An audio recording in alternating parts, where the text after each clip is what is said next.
turning back.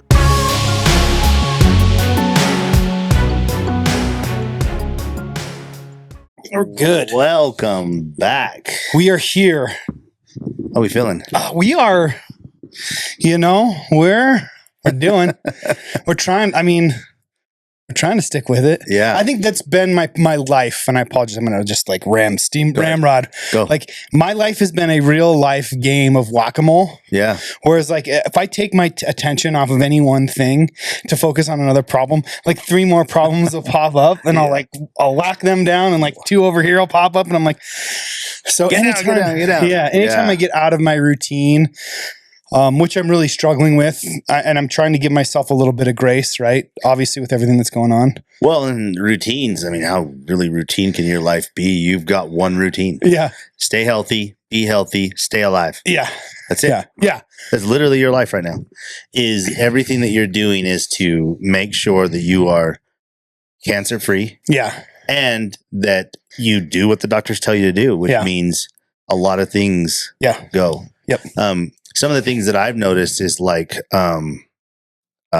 we'll be talking and then like you'll drift, right? You'll wander, and then we come back, and then all of a sudden we'll be talking, and it'll be like zoom, gone, and I'm like, dang, yeah. And that's like crazy because like it has to be just an insane thing that's transpiring in your body right now. I think a lot of it is I haven't been able to release a lot of my like pent up energy, right? Yeah. For as sick as I quote unquote am, there are days when I don't feel sick. Sure. And those days when I don't feel sick, I'm kind of like, do you remember Mike Myers when he played the Hyper Hippo on Saturday Night Live?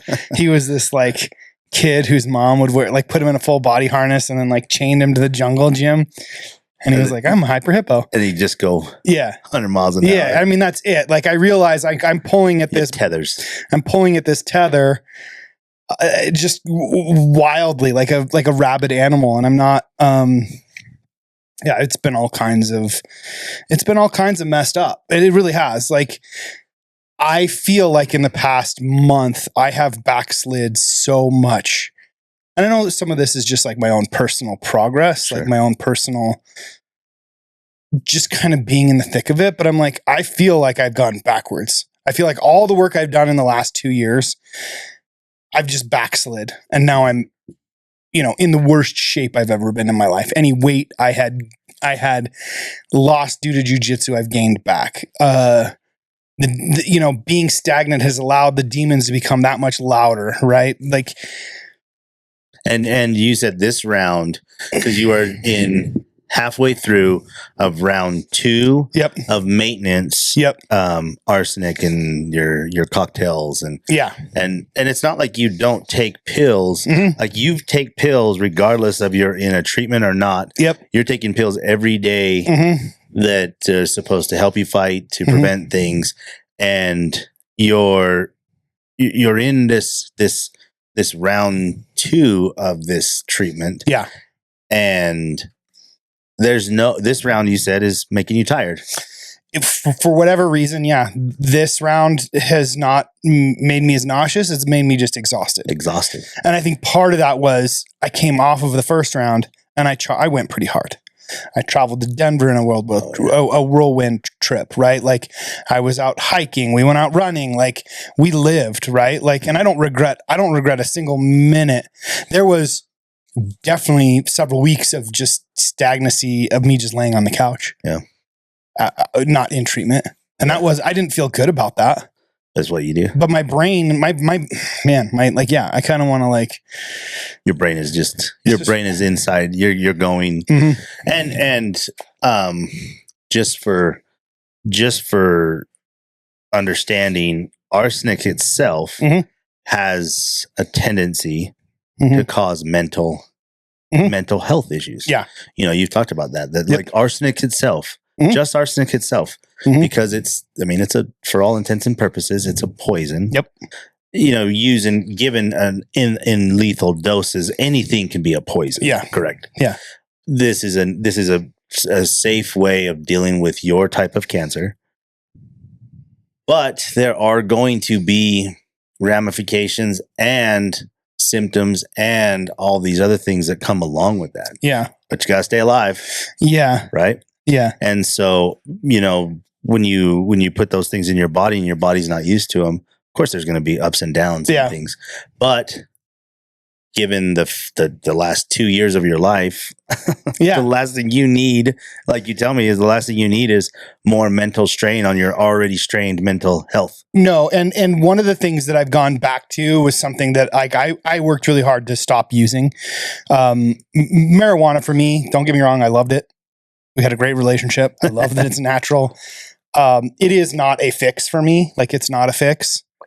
Like, it's not, I wouldn't, like, it's a medicine in the sense that the moment I take a puff, the moment I eat an edible, nausea gone, appetite back, a miracle. Let's go. A miracle. Let's go. Yeah.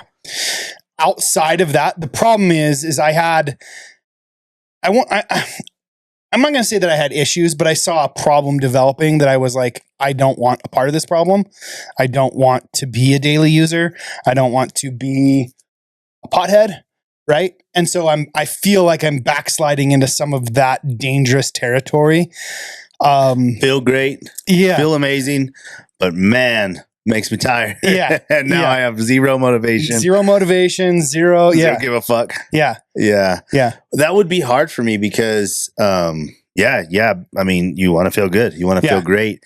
And marijuana does make you feel good, but there are those side effects that you're like, I don't like this. So where's the healthy balance? Yeah. I think your health is more important right now. Who cares what happens? You'll in 6 months, 7 months, when you are free of this thing in your chest and free of having to set your routine around the 4 weeks that you go down and drive and get your treatments, is it like, okay, fuck it, I'm going to do what's best for Tyler right now?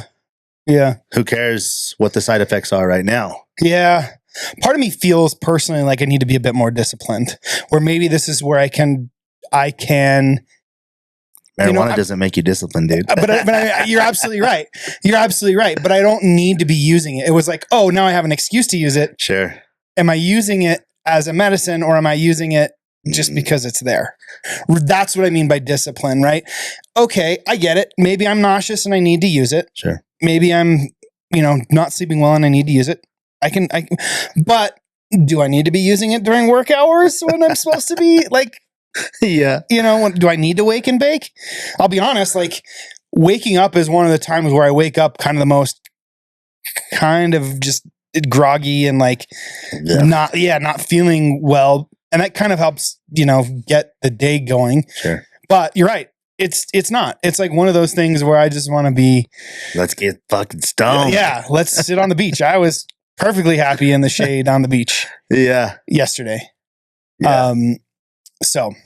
And with that being said, I mean, your health has to be your foremost thing that you put first now, right? Yeah. And that could be potentially just chilling. Yeah.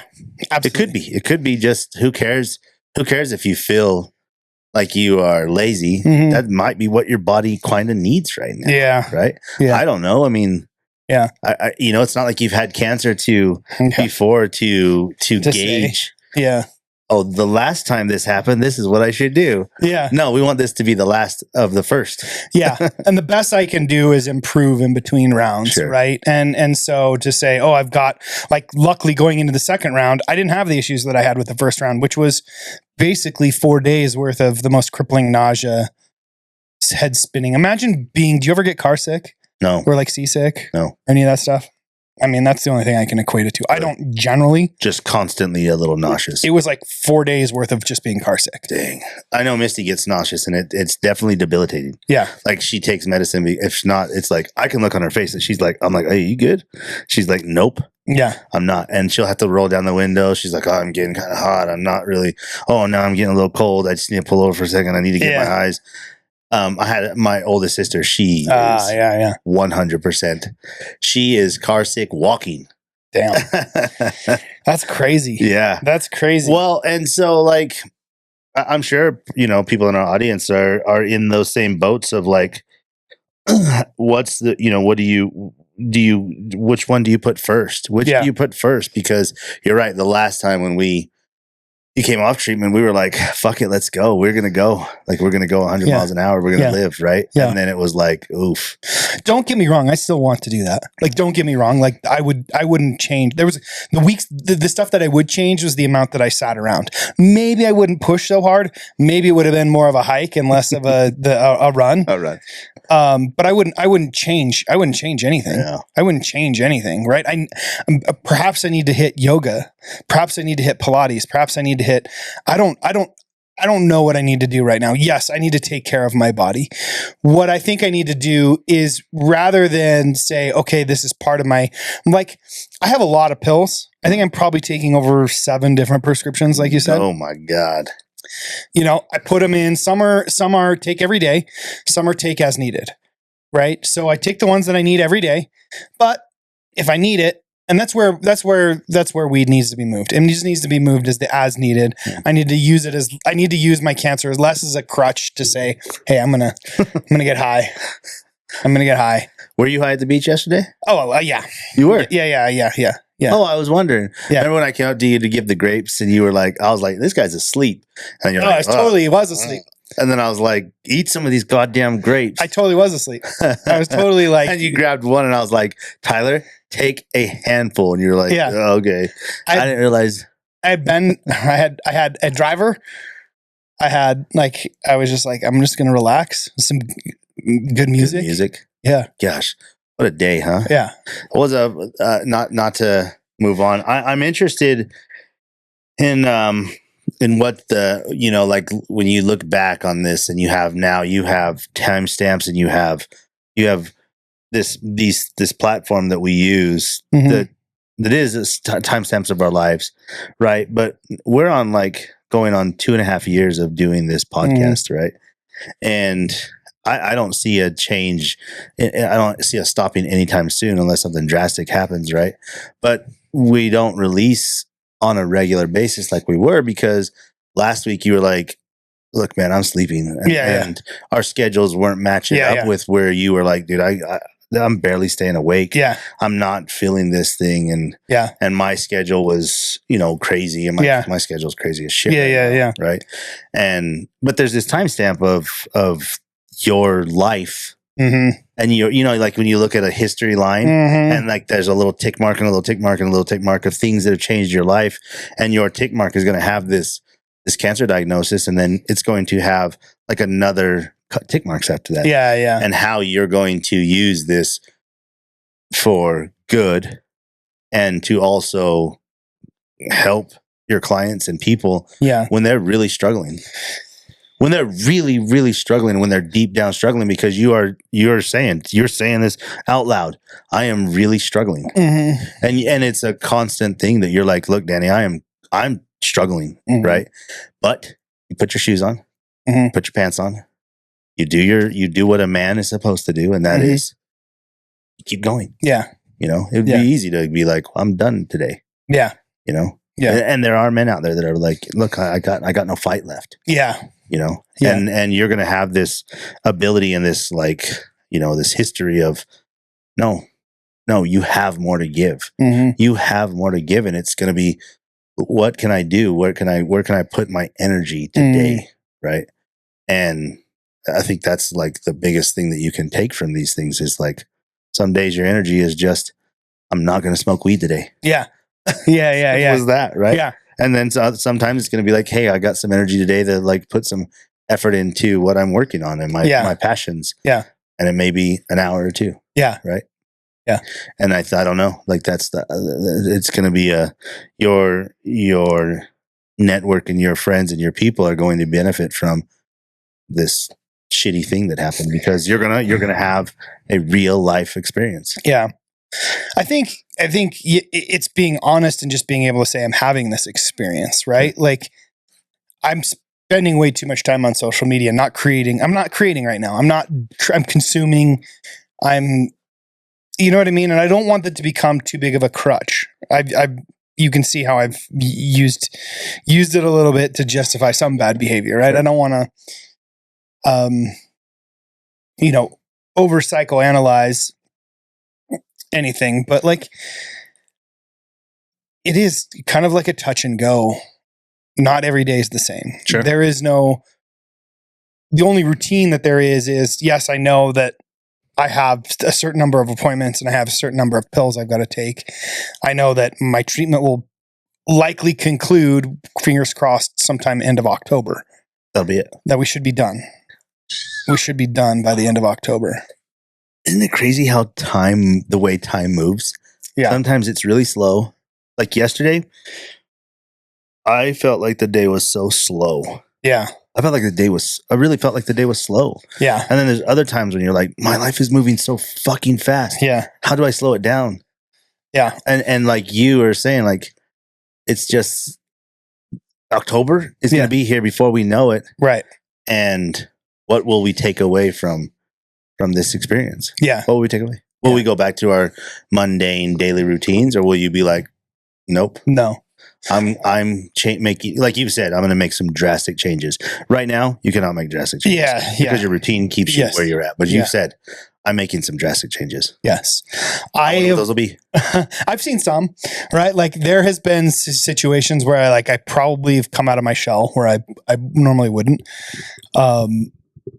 Stories maybe for the offline version of the podcast. Interactions with people where I'm like, yeah, I don't care what the basic programming says.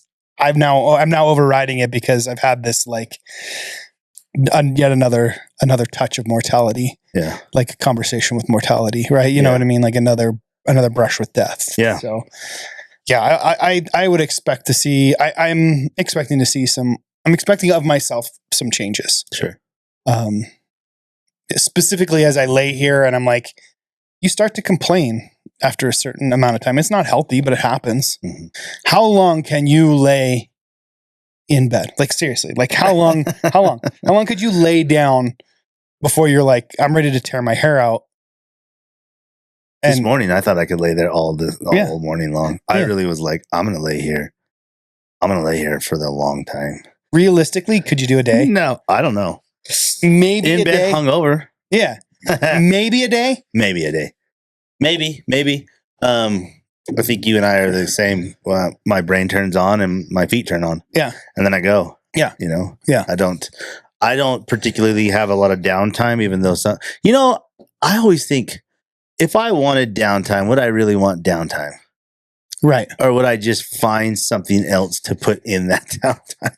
I think a day. I think I could lay in bed for a day. A day. I think I could. A day. And that would be it. Right? Like, totally kind of convalesce and veg on the veg on the couch. Yeah. But I'll tell you this, like you said, I bet if I was in bed, I would be on my phone looking at stupid shit that I shouldn't be looking at. And like, my brain would be trying to get me to do something, get me to go out and be productive. And I'd be like fighting that. Yeah. Yeah. Yeah. Have you laid in bed for a day? I mean, yeah, a couple of times. Like there's been a few times where I don't feel like I've left the house for a week. Really? Yeah. Oh yeah. Yeah. Gosh, what a crazy. I don't particularly love it about myself. I think some of it is self-isolation, right? Yeah. I'm not saying that I'm completely doing it because I'm sick. I'm doing it because of whatever mental struggle I'm going through. Because on top of all of this, there's still the normal life going on, right? I'm still having odd conversations 3 years later with my former partner. I still have 3 children that need to be raised. My daughter wants to buy a new car. Like there's all of these other stressors in competing for my attention. Mm-hmm. Anyways. And the attention just might not be there. No. Yeah. No. Do you go, all right. Do you have you now, since Nick's passing, you set up different boundaries? Mm-hmm. Since your divorce, you set up different boundaries. Mm-hmm. And now with this thing that just happened where it's like, this is Tyler's mortality. Mm-hmm. Are you improving those boundaries, setting sterner boundaries, stronger boundaries. Yeah. It's one thing Misty and I are really working on right now is our boundaries of like, okay, what can I take and what will I not take? What will I not accept? You know? Yeah. You know, I've said this before. My mom and I have this like great relationship, but then sometimes like I have to set some pretty stern boundaries with her that I'm not really good at with her, you know? And I have to set those boundaries with her, you know? My dad, I can set I can set like crazy boundaries with my dad because I have like a strong relationship with him. Yeah. And I feel like with each relationship, like you kind of, your boundary can be a little bit more elastic and some of them have to be stern, right? Do you notice that yours are a little bit more sterner? I definitely have some areas where I'm not having it. I won't respond.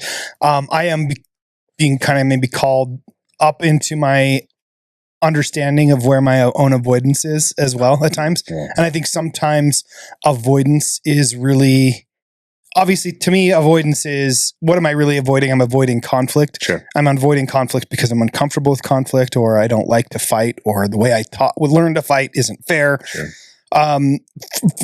For me, boundaries are kind of a living document, if you will, right? Like the term of I'm constantly updating them. I'm constantly, changing them. But for me, boundaries are really about building bridges of connection and not walling people off. I have some boundaries that wall people off, but that's not necessarily, you've probably had to do something pretty bad to get to that point. I have certain conversations, like there are certain topics that are not, I won't talk with you if it's a boundary. We just won't talk about a certain topic. My mom specifically, there are certain things we won't touch. Sure. Well, it's probably best for the relationship. That's the same thing with my mom, is like, it's best for the relationship because like you said, I'm not my conflicts tend to be, I'm great or else like I'm okay losing the relationship. And right. I may pop off and say something I shouldn't say. Right. Like you said, like that's probably why, I don't know if you're like, man, this is what I struggled with is like, I was never really taught how to, I never really was taught boundaries. I mean, in my family, like we all knew each other's bullshit. Everybody talked about each other's drama that they were going through, good, bad, and different. And so like, that's kind of how I shared my life. Like you knew everything about me, and it's probably not a good thing. Yeah. I'm similar. I'm a pretty open book, right? Yeah. I'll share.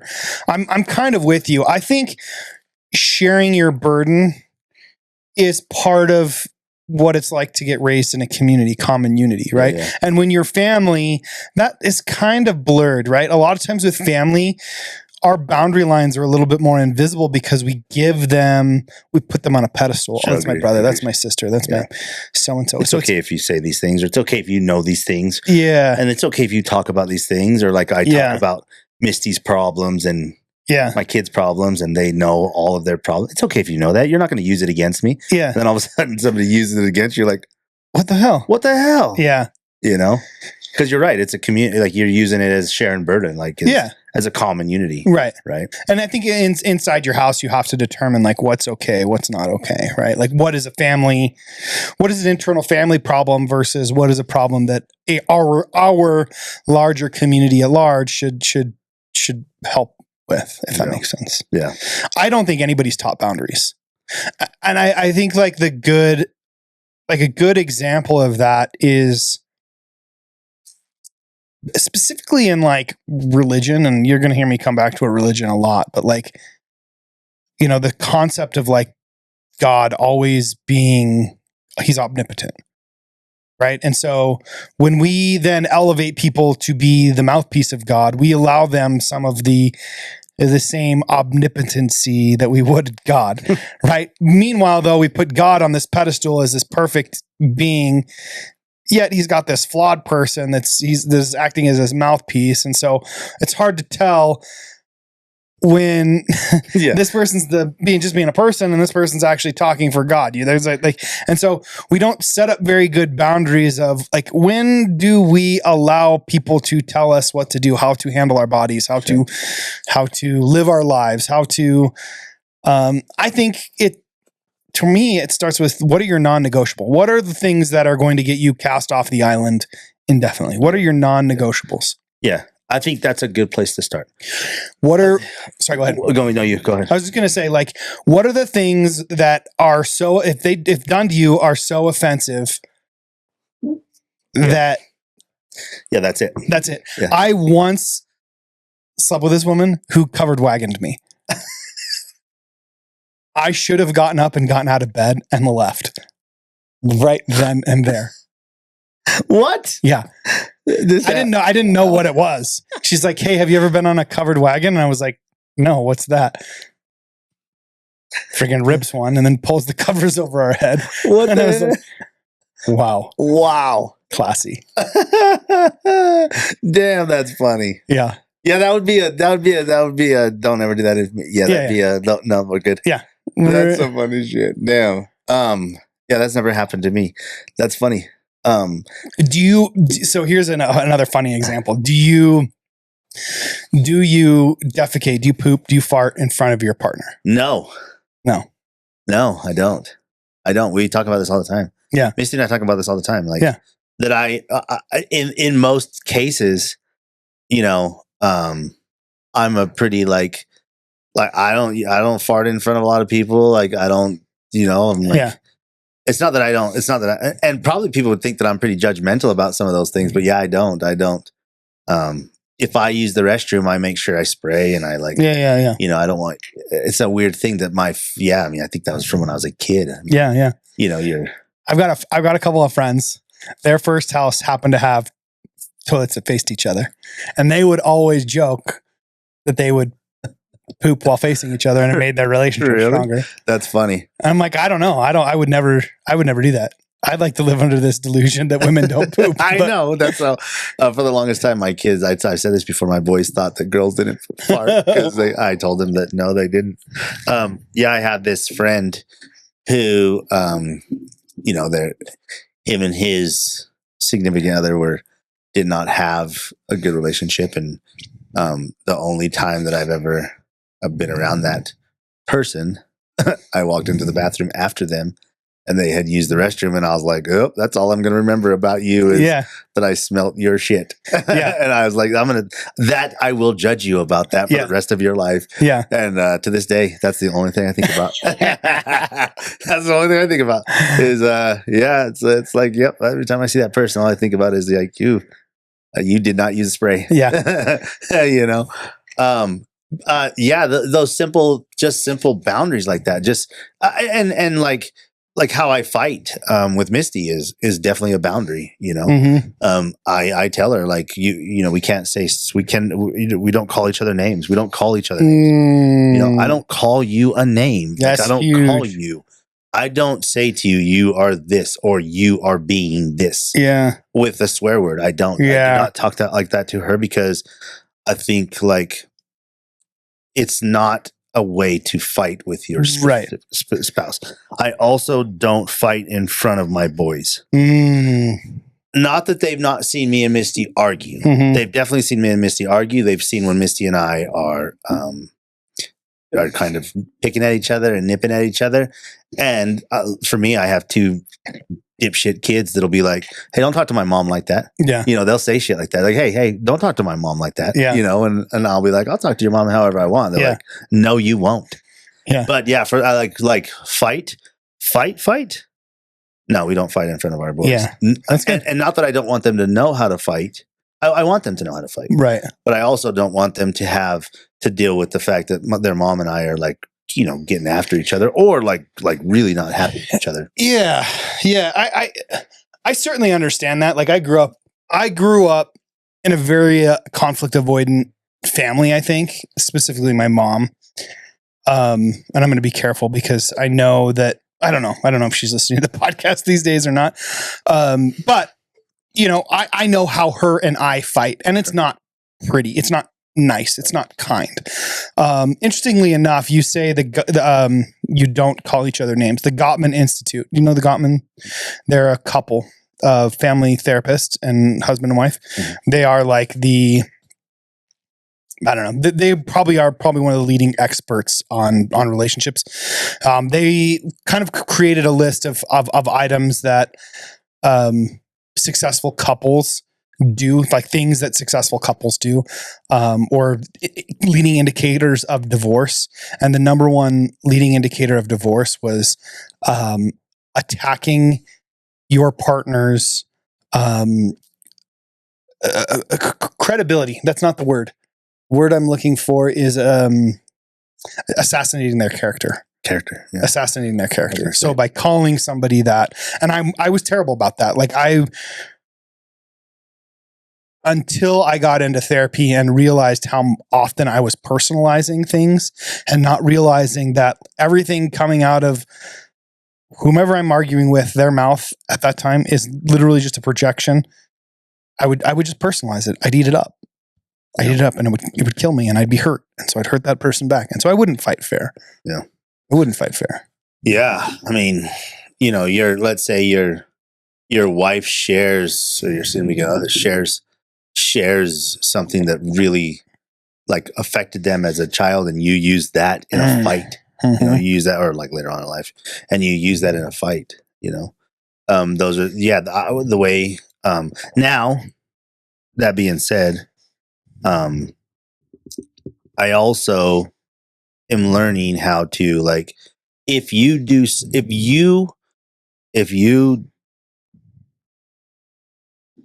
something that I don't like and I don't feel comfortable telling you, I am now starting to remove myself from those situations now. Oh yeah. I'm not, I don't have to tell you every time what you've done wrong, or I don't have to talk to you every time about this bothered me. But if we have a friendship, we have a relationship, and something has gone wrong, or something is going not the way that I like it, I am now learning how to remove myself from those situations, which is fucking hard for a man who grew up with a woman and not a father figure, because all you want to do is please. All you want to do is please. You go, I'm willing to put up with anything to make you happy. Right. And I am, it's a struggle every day. It's a struggle every day that I'm going through with, like, learning to be like, okay, I don't like that. I don't have to tell you I don't like it. And I don't have to be like, ruminate on it. Yeah. Even though I ruminate like a motherfucker on it. I can just I'm starting to learn how to be like, no, I'm going to go ahead and just remove myself from these situations, and not going to be as available as I once was. Yeah. Yeah. And whether you know or not, I don't also have to wonder if you know or not. Yeah. I know I'm not as available as I once was. Right. And I think it's on the person too, if they see you pulling back, right? Like, call it out. Hey, have I done something? Yes. Right. And if they don't, guess what? The relationship didn't really matter anyways. Yeah. Yeah. Right? And I'm going to take the person, like, not everybody is that emotionally intelligent. I agree. Right. Like, you can cut some people some slack. If it's repeated behavior, you know what I mean? Like, fool me once, shame on me. Fool me twice. What's the saying? Fool me twice. Yeah. Shame on me again. Yeah. Shame on me. What did Bush say? Yeah. You ain't going to fool me a third time. Suckers. Suckers. Yeah, I think, like, you're right. You're not taught boundaries, but we can help each other with boundaries. One thing that we've worked a lot with is boundaries with people inside of our community. Boundaries with them, right? Like, creating some boundaries of, like, you can ask me whatever you want to ask, but if it's to ask me about my friend's character or what my friend is doing, you can't ask me that. You can't do that. Like, we may have some relationships of each other's people that we're like, no, you can't do that. That's not fair to that person. Like you said, because the first thing that you're trying to do is make me question their character. And now a person's character is what they can stand on, their laurels. Yeah. Right. Yeah. Well, and it becomes a triangulated attack, right? Why am I going to that person? Am I trying to get you on my side? Yeah. Am I trying to get you on my side so you'll help me? I think honestly, our brains as mammals, they're awesome, but sometimes they just really get in the way. I think so too. Right? Like, we're too smart sometimes. Yeah. Maybe not me, but there's the population in a whole. There's some as a whole. There's somebody for sure, right? There's somebody out there that's at least got me to question some things. So yeah, we've talked about it before. Where like, let's say somebody does assassinate your character, you literally can have a conversation with that person in your brain about how things would go, how they should go with the person, and the person's not even there. You're literally having the conversation for them and answering all the things that's going back and forth. You're playing table tennis with your own self. Yep. And you're answering as the person, which is the craziest thing as humans, because we're so evolved in our brain. Yeah. That's what I hate about rumination. Oh, it's the worst. Rumination is one of those things where you're just like, is it something that you could turn off? Do you know somebody personally that doesn't ruminate? I don't know anyone. I'm terrible at ruminating. I take that back.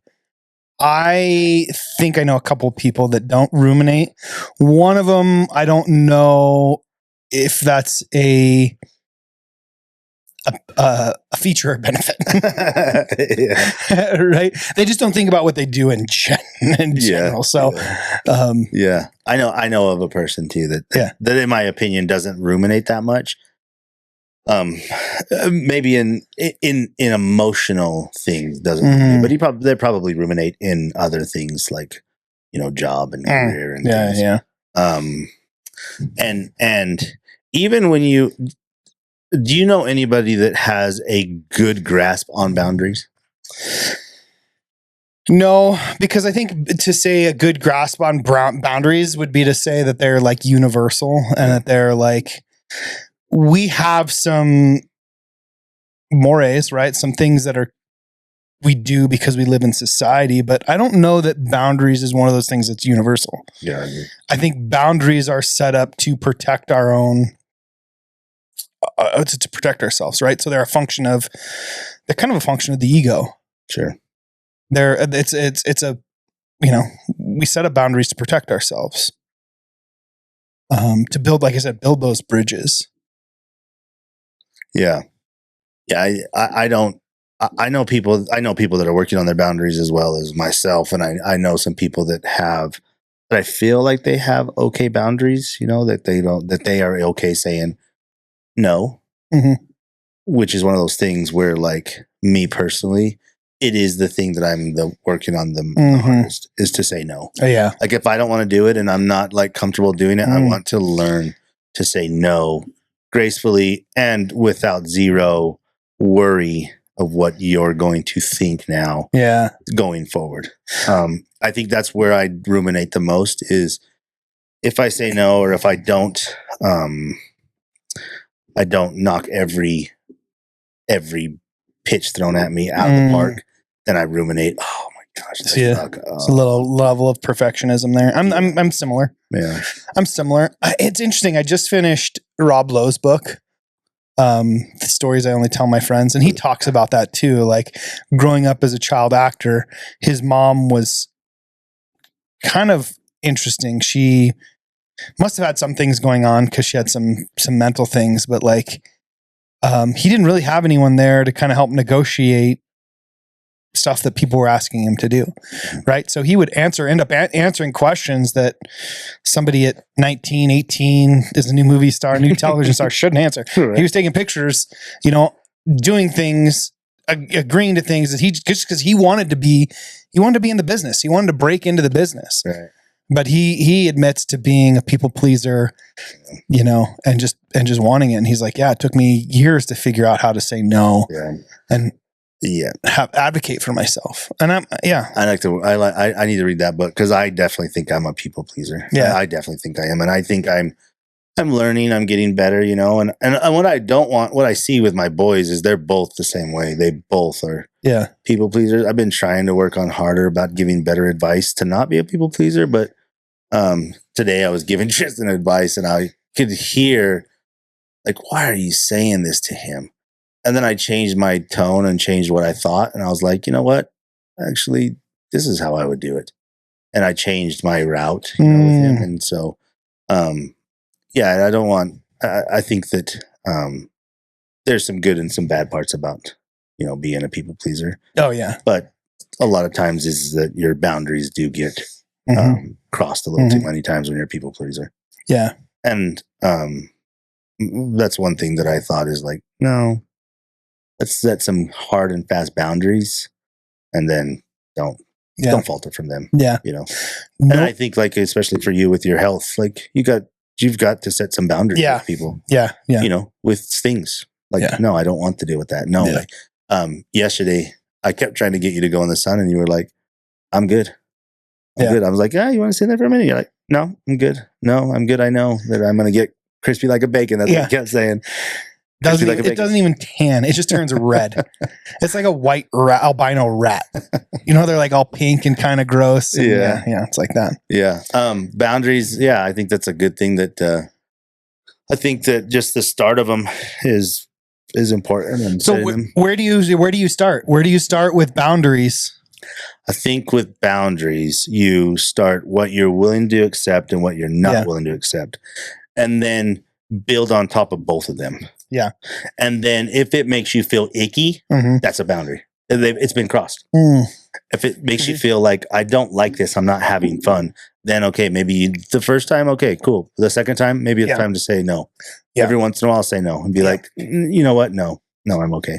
Yeah. Thank you for the offer. Thank you for thinking of me. Thank you for everything that you've done. But no, I think I would be, I think I'm okay now. Yeah.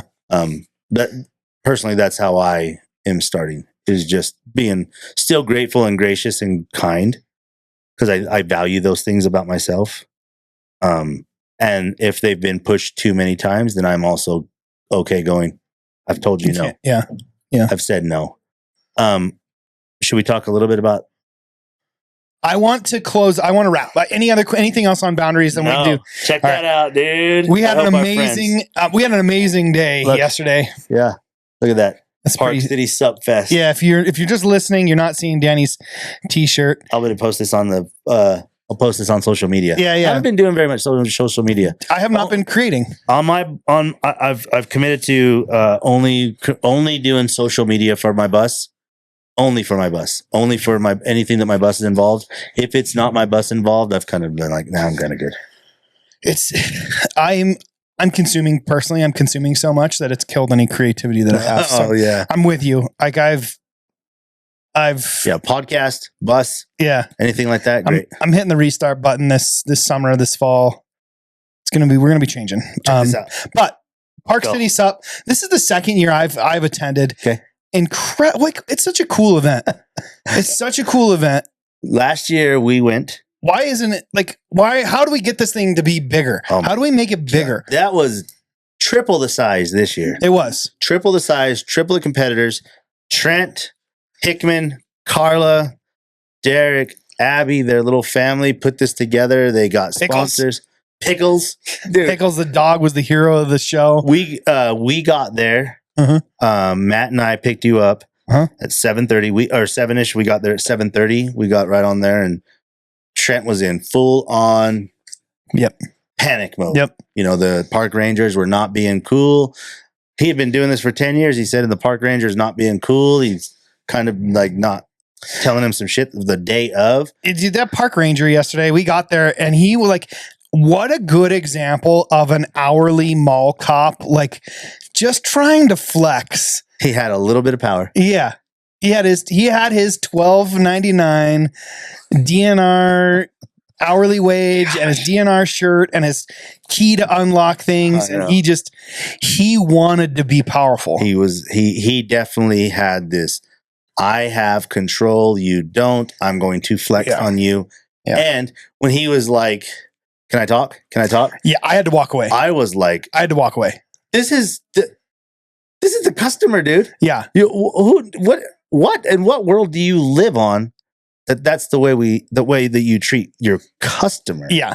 I had to walk away. This person is about to make your state park, one, have a lot of people show up, two, for an excellently run, dude. Right. Just Trent running that event with his little tiny staff, and he's got a business at Deer Valley that he's running. He has all these things going on.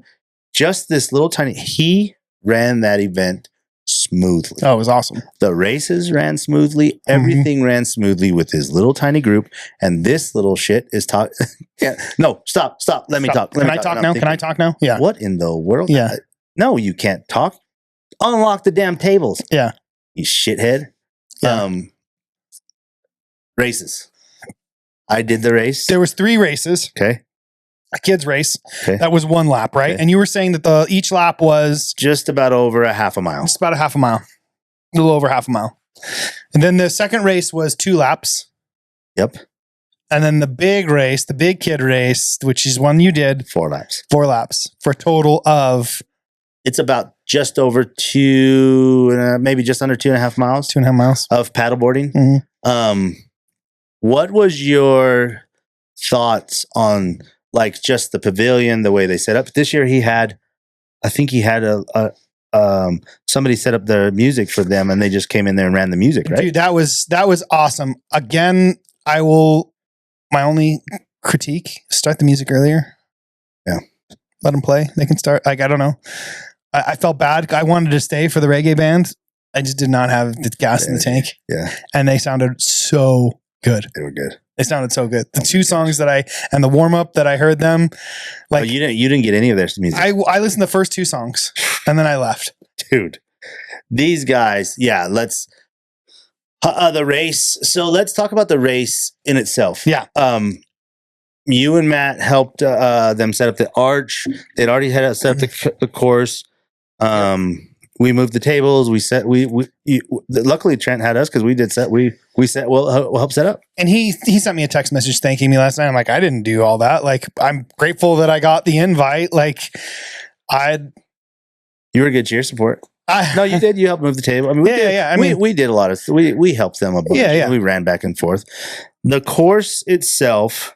So Trent says, "Hey, there's your board." I was up in the fence about if I was going to actually race or not. We didn't get home from the rodeo till late, and I didn't sleep very well. I woke up and I was like,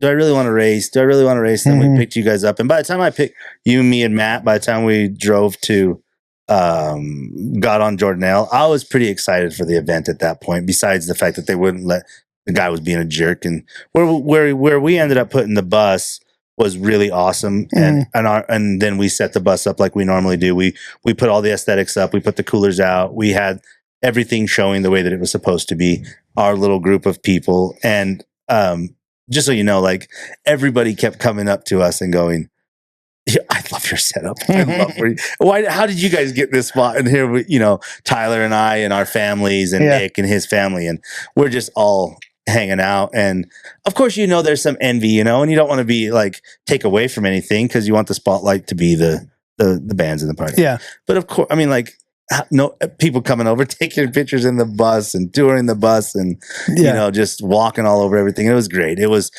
so fun. As soon as I was like, okay, I'm going to do the race. He's like, there's your paddleboard. Go take it out. Try it. It's a race board. And I'm out there and I'm like, I'm going to die. There's no way I can control this board. I'm used to a big fat paddleboard.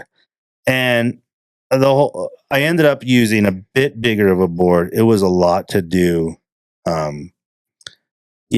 The weather and the conditions were choppy, but you had to go out, around, and make these 2 big turns, these 2 big corner turns.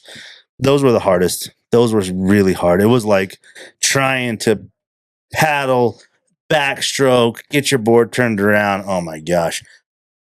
The second lap, honestly, Tyler, on my 3rd lap, I was like, I think I want to be done. And then I'd get to around the corner and Misty and my sister and her friends would be like ringing the bells. I could hear Trent, come on, Danny, just a little bit longer. Come on, Danny, you got this. And I was like, all right, I can finish. It was one of the hardest things I've done. Oh, yeah. My shoulders, my back, my legs were so sore. I ended up finishing in 32 minutes. And I think right about 6th, maybe 6th. I don't know how those guys finished faster than that. It was hard, and it gives you a lot of. I was talking to some of the other competitors, and they were like, "That was a lot harder than I thought," and also gives you some in my mind, I was like, man, I kind of want to go because you can do paddleboard from one end of the lake to the other end of the lake and then back. And there are people that do the whole shoreline and stuff, and it would be a big day, right? It definitely gives you some idea that like it's definitely a workout. I mean, my legs, my, you know what's really weird is my hands are really sore, and my feet, my toes are really sore because you're constantly gripping the board and like, and like I hadn't thought about that. And I was like, my toes are cramping a little bit. I hadn't thought about that. Yeah, you're probably right. Yeah, and I would say there's probably about 50 competitors easily, right? Last year I think there were like 15. It was insane, you know. And then the band set up. You know, Professor's band played Hail Mary. Shout out to them. It sounded great. Reggae band is Smiling Souls Reggae. They covered Stick Figure. They covered Bob Marley. They definitely were all covered. They might have had a couple of songs that were, I mean, Professor's band, all original songs, one cover. Reggae band, mostly covers, but these big, huge poly guys, and they were awesome. You know, I talked to them a couple times. Everybody from the academy was there. Lots of Trent's friends, lots of people from, you know, it's so funny because you all, you know, from the community, you know, so many people from around, you know. And so it was great. You guys ended up, the kids came with you. And Yeah. You know, Trent put out the call and he just said, hey, I'd love for you to come down and hang out and watch it. And I kind of just spaced the date. I forgot. I wouldn't have, that's just my brain, right? My brain these days. But yeah, I'm so glad I did it. It's always such a good time. The place is so busy. It's busy. It's so busy. There's so many people there. So many people on paddleboards. Like, I felt like the park could have done more to help him. Like they don't really, it's like they didn't really care.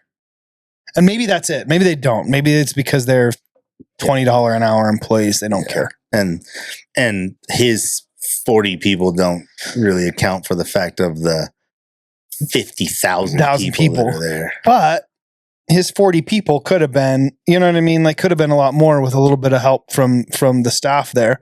Think about all the people showing up that could have participated in a cool paddleboard race. I think that's part of the government right now. Yeah. They just don't give a shit. They just don't give a shit. He did a raffle. He did a raffle. Lots of cool hats, prizes. Did you win anything? I sure did. I've been telling him, he put up there that he was going to be a Pacifico paddleboard giving. You could win a Pacifico, which, by the way, you guys know Tyler and I, we love Pacifico. And if Pacifico would ever love to sponsor us, we would take that sponsorship. Yeah. We'll drink beer in my bus. We'll drink beer anywhere. Tyler and I can guarantee for the rest of our lives, for the rest of the time we're drinking beer, that we'll only drink Pacifico. I can guarantee that.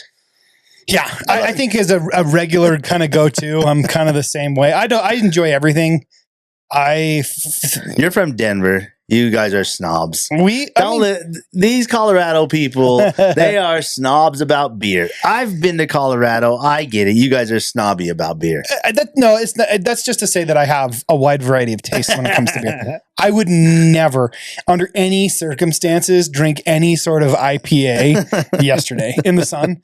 Like people chugging a Coors or chugging a Natty Light. I'm like, gross. Gross. I will drink a Pacifico. I know. I'll drink a Corona. Good. Yeah. Nothing else? No, I mean, no. No. I mean, I'll drink like the nicer IPAs, like the more, but that's like I'm going to have something to try for the experience. Yeah, of it, right? Like, yeah. So you got a fucking paddleboard. I won the Pacifico paddleboard. I'll put a picture up. It's on our Instagram. It's on Trent. So what ended up happening is we get to the paddleboard and he says, "Okay, you need to be present to win it because I want to take a picture. But if you're not here," because everything else, they were like, "Hey, we'll set that aside. We'll give it to him because I'll see you." But he said, "For the paddleboard, you have to be here." And I was like, "Trent, that is going home with me. just all the way up to yesterday. He's like, Danny's been talking about this since I put it out there. He's going to win this thing. Pulls the first name, blah, blah, blah, not here. Pulls the second name, not here. Third, fourth, fifth, not here. And each time I was like, I'm so one name closer. And he pulls and he goes, oh, I cannot believe this happened. He goes, of course, this is not a joke. Danny wins. And, you know, the reggae band was going and everybody cheered. I went up there and him and I took a picture and I was like, I knew I was going home with that thing. I manifested it. It was so fun. It was such a good time. The day was great. All of our friends and family there, everybody hanging out. Trent, Carla, shout out. Amazing event, you two. Go see them at Park City Sup at Deer Valley. You can go there, trips there, a couple of the kids there. They always have paddleboards available. They have lots of stuff. The beach, the food, the vibe up there is amazing. It's pretty cool. I would love to support them as much as possible. Yeah. You know, maybe next year Lost Boy Scouts podcast will sponsor something for them because I'd like to see it grow. Like Tyler said, I would like to see so many more people out there. I'd like to see that thing grow to whatever height he can get. Honestly, with as many people that were out there with paddleboards, there's no reason it shouldn't. No reason. Like I mean, sorry, Danny, I don't mean to put you on the spot. It's like you're paddleboarding every day. You know what I mean? Like, oh yeah, you're right. You could have an open class. People just bring their paddleboards. Like, and this isn't. They just did such a good job. I just want to see it grow. Like, I'm just such fans that I'm like, I want this for them. I know, and just their vibe, just the way that they are as people. You want to be around them more. You want to hang out with them more. Yeah. Carla is amazing. Yeah, she's amazing. You know, and so big shout out to them. Thank you for having us out there. Thank you for letting us put the bus there, and hopefully we can continue to grow the relationship and grow our brands together and keep going. So Park City Sup, and I always used to say that wrong. I would say soup. But it's not soup. Sup. It's stand up. So sup. Park City Sup. That's what you're like, sup. Sup. No, I'm paddleboarding. That's what I mean. Sup. Yeah. So I appreciate you. Yeah. I've got to go to work. Yeah. Let's cut it there. Hey, thank you for putting up with our erratic schedule. Yeah. That's on me. We'll get better. We'll only get better. Yeah. Might see 2 episodes coming out so that we can get people going. Yeah. Get things going. Yeah. We've got lots more content to talk about. We just got to get it's getting back into that routine. Yep. It's the tiny shit that is routinized that falls apart. So thank you, Danny, for making time. Appreciate you. I love you, brother. Appreciate you. Yep. Thank you for picking me up. See you guys. Cheers. Bye.